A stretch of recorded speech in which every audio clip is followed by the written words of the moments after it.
स्थानिक पातळीवरच्या ज्या निवडणुका असतात त्याच्यामध्ये अशा तक्रारी कुठे ना कुठे ऐकायला मिळतात, नाही असं नाही.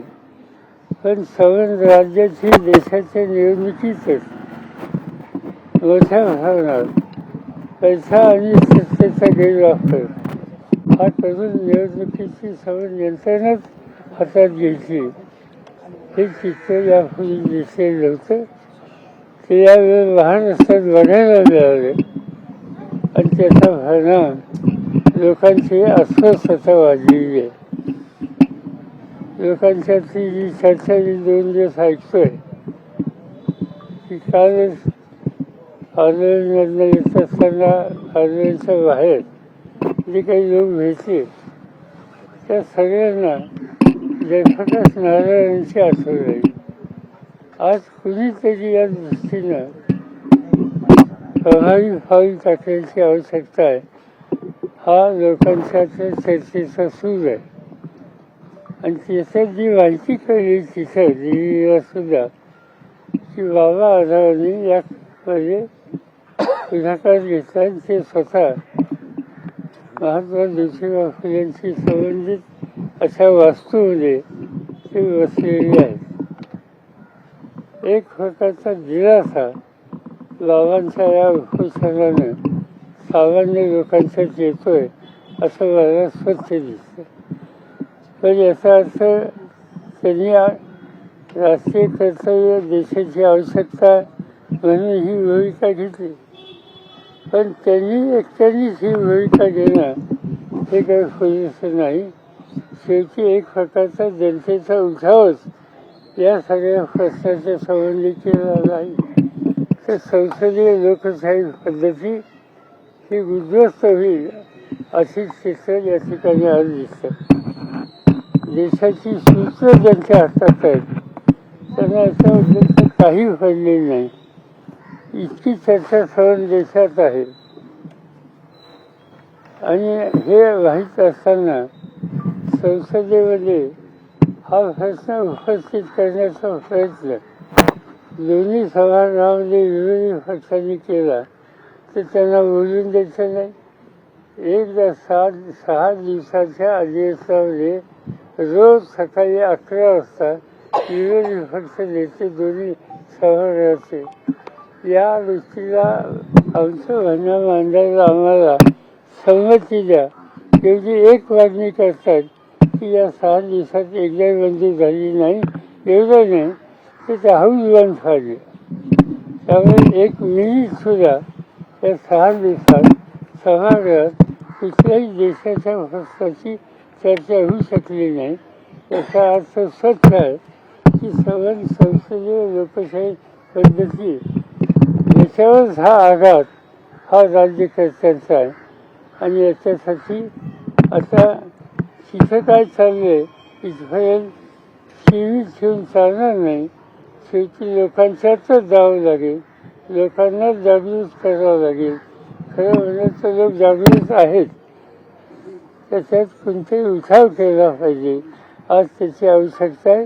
हे बाबांच्या उपोषणातलं स्पष्ट झालेलं आहे आणि माझी खात्री आहे की याचा परिणाम जो आवश्यक आहे तो आज ना उद्या हा दिवसाशिवाय राहणार नाही.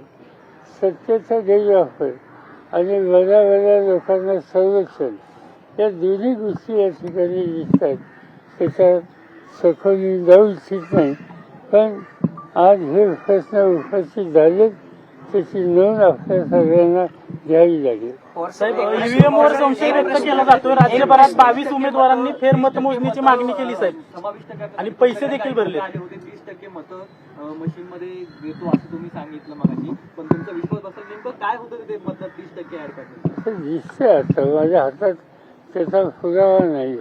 काही लोकांनी प्रेझेंटेशन आम्हाला केलं की हे या पद्धतीने करणं शक्य आहे, ते केलं जाईल. लक्षात आमची कमतरता आहे की आम्ही त्यांच्यावर विश्वास ठेवला नाही. आम्हाला असं वाटतं की निवडणूक आयोग इतक्या चौकशी भूमिका चुकीची घेईल असं आम्हाला वाटलं नाही. त्या संस्थेवर गैरविश्वास आम्ही व्यक्त केला नाही. पण निवडणुकीच्या नंतर याच्यात तथ्य असं काय कशी दिसते. ईव्हीएम वर संशय व्यक्त केला जातोय. 22 राज्यभरातील 22 उमेदवारांनी फेरमतमोजणीची मागणी केली आणि तसे पैसे देखील भरले. ठीक आहे, सध्या फेर काय येते बघूया. पण मला शंका वाटते त्याचं काही फार पुढे येईल असं. साहेब, शेवटच्या 2 तासात ना काँग्रेसच्या अनेक नेत्यांनी देखील आरोप केले, शेवटच्या 2 तासात राज्यात 7% वर मतदान झालंय. बाळासाहेब थोरातांनी आकडेवारी सांगितले की शेवटच्या 2 तासात 5.5 लाखापेक्षा अधिक मतदान झाले. असं होऊ शकतं असं तुम्हाला वाटतं? त्याची आकडेवारी जी आलेली आहे शेवटच्या 2 तासाची ती धक्कादायक अशा प्रकारची आहे.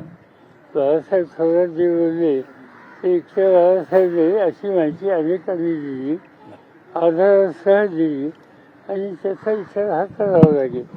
आजच काँग्रेस पक्षाची कार्यकारिणीची बैठक झाली, त्याच्यात या विषयाची काही चर्चा झाली आणि एकत्रित बसून हे जे इंडिया आघाडी हे जे संघटन तयार केलेलं होतं त्यांनी हा विषय घ्यावा अशी चर्चा आहे.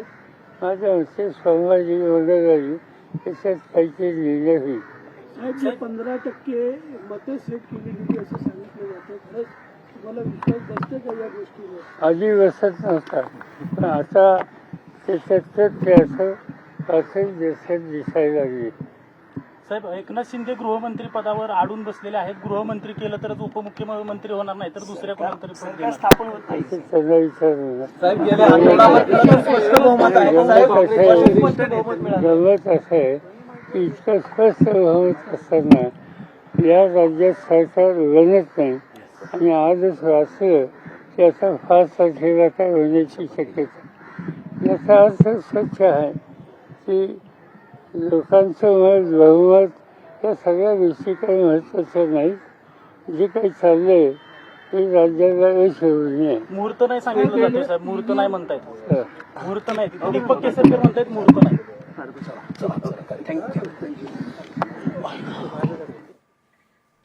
तर आपण बघतोय यावेळेस शरद पवार माध्यमांसोबत संवाद साधत होते. कोणतरी उठाव करण्याची आवश्यकता आहे असं पवारांनी यावेळेस म्हटलेलं आहे. याशिवाय संसदीय लोकशाही पद्धत उद्ध्वस्त होईल असं सुद्धा पवारांनी यावेळेस म्हटलेलं आहे. तर बाबा आढाव यांची भेट घेतल्यानंतर आता शरद पवार यांनी माध्यमांसोबत संवाद साधलेला आहे आणि आपली भूमिका त्यांनी यावेळेस मांडलेली आहे. शेवटच्या 2 तासातली आकडेवारी धक्कादायक असल्याचं देखील यावेळेस शरद पवार यांनी म्हटलं.